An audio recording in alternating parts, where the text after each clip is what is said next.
Joe Burrow suffered a left knee injury, and we expect him to have surgery and rehab.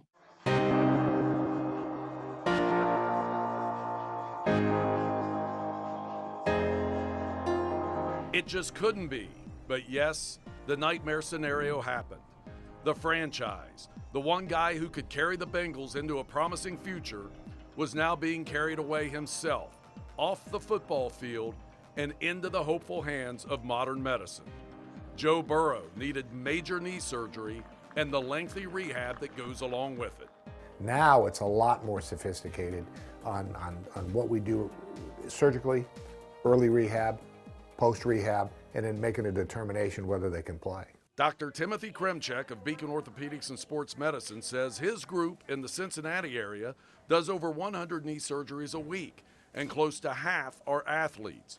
He is allowing us to see how it all works, starting here. This patient is a rugby player with a torn knee ligament, believed to be a similar injury suffered by Burrow. When he got hit, his foot was planted on the ground. He got hit from the outside, and we got hit from the outside. It sprained the inside part and tore his medial collateral ligament. When this tears, the next thing to go is the anterior cruciate ligament, and you can see this one's torn. In most cases, and in the case of Joe Burrow, surgery was delayed by over a week for good reason.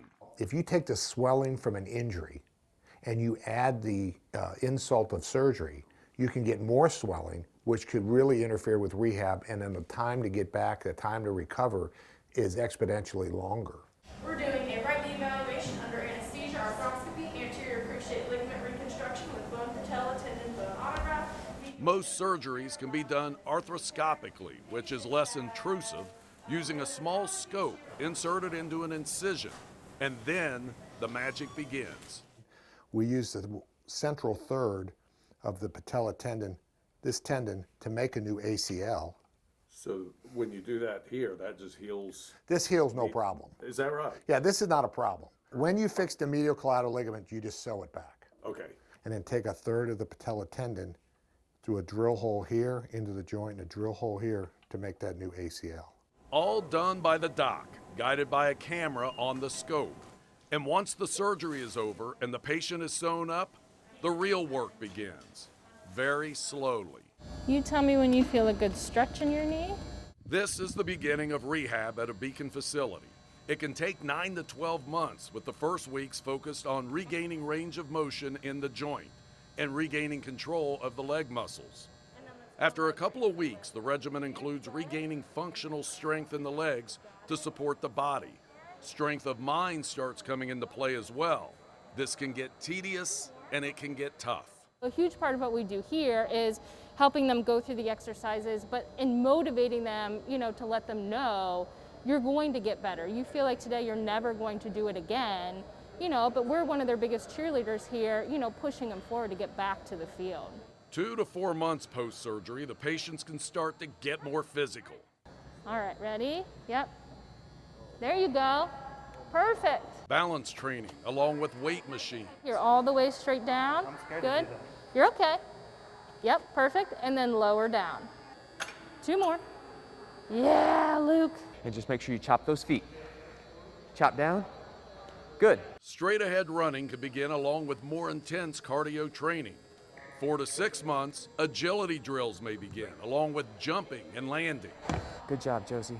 Finally, after at least 6 months, maybe longer, it's time to start working on the sport-specific training, and it can get very specific.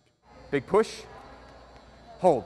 If we look at, a quarterback, what does their coach want them, how fast does their coach want them to get back in the pocket, in their 3-step drop, their 5-step drop, their 7-step drop. So I want to be in communication with the coach, like, how fast do you want this kid back there? Dr. Kremchek tells me in his extensive experience treating pro athletes as the Reds medical director, he has a lot of faith that an athlete like Joe Burrow will make it all the way back.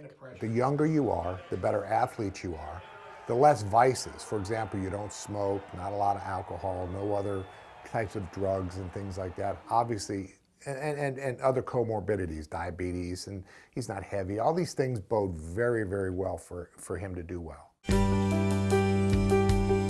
From injury to surgery to rehab, the 9 to 12 month grind has a good chance to restore the Bengals' promising future. The real critics in our orthopedic literature will say it's never, ever, ever as good as new. However, we have an awful lot of athletes that it's pretty doggone close, and you'd never know what happened.